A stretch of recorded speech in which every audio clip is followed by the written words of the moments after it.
La miglior ostetricia non è quella dove comunque la ristorazione ha ottimi livelli o c'hanno i colori, cioè, dei muri più gradevoli, ma è quella dove tu riesci a partorire, avere una neonatologia e una rianimazione pediatrica. È quella di pensare che se ci fosse un'emergenza che statisticamente è sempre infinitesimale, il tuo bimbo possa essere curato nel migliore dei modi. Questo non vuol dire fare la battaglia alle piccole realtà.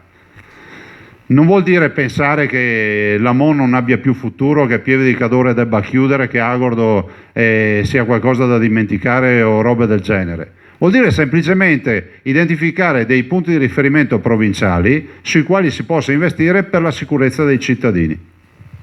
Avevamo promesso di non chiudere in questa provincia e lo abbiamo mantenuto. Ci sono stati dei dibattiti anche di recente, ad esempio penso per Agordo, abbiamo fatto anche gli incontri. Noi siamo qui, siamo a disposizione